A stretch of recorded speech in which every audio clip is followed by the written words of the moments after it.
नागपूरच्या खंडपीठाने जो आदेश दिला आणि एकूणच या सगळ्या निवडणुकीचा गौडबंगाल आणि खेळखंडोबा झाल्याचं सगळं पुढे येतोय। काय हा पोरखेळ आहे? राज्य सरकार आणि निवडणूक आयोग याला दोनही जबाबदार आहेत। एकीकडे 31 जानेवारीपर्यंत निवडणुका घ्या असं सूर्यकांतच्या जे आता सीजे आहेत त्यांच्या खंडपीठाने हा निर्णय दिला होता, पण घाईघाईमध्ये चुकीचं इंटरप्रिटेशन करून सूर्यकांतजी यांच्या निर्णयाचं चुकीचं इंटरप्रिटेशन केलं गेलं।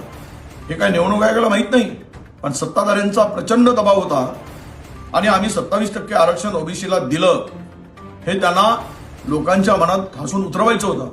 अरे हा पोरखेळपणा कशाला करताय तुम्ही? हे सरकार कुठल्या दिशेनं काम करताय? आज निवडणूक आहे आणि उद्या मतमोजणी होणार होती, ती आता 21 वर गेली। म्हणजे ही संपूर्ण प्रक्रियामध्ये याला जबाबदार निवडणूक आयोग आहे आणि राज्य सरकार सुद्धा आहे।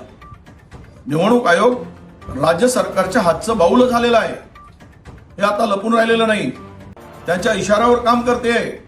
कदाचित हे सगळे निर्णय 3 दिवसामध्ये चिन्हाचं वाटप किंवा कोर्टाचा निर्णय अपेक्षित होता। कोण सांगितलं तुम्हाला? इतक्या साऱ्या निवडणुका आतापर्यंत झाल्या, पण आधी यापूर्वी अशा पद्धतीनं हा खेळखंडोबा कधी झालेला नव्हता। हा पहिल्यांदाच झालाय फडणवीस सरकारच्या काळात। याला हे सरकार जबाबदार आहे।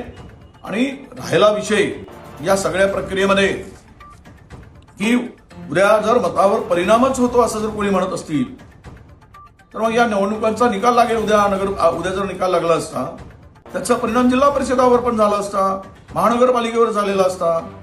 परंतु मतमोजणीमध्ये अडथळा जो आज आलेला आहे, हा सगळा प्रकार मला वाटतं की इतकी लांबणीवर नेणं म्हणजे यांच्या मागे या सरकारचा मतचोरीचा तर डाव नाही ना, की ईव्हीएम मध्ये पुन्हा काहीतरी गडबड करून यांच्या विरोधात जनमानसाचा कौल जातोय। पैसे वाटताना यांचे लोक पकडले जात आहेत, प्रचंड पैशाचा वापर केला जातोय, सत्तेचा दबाव आणून लोकांना धमकवले जात आहे।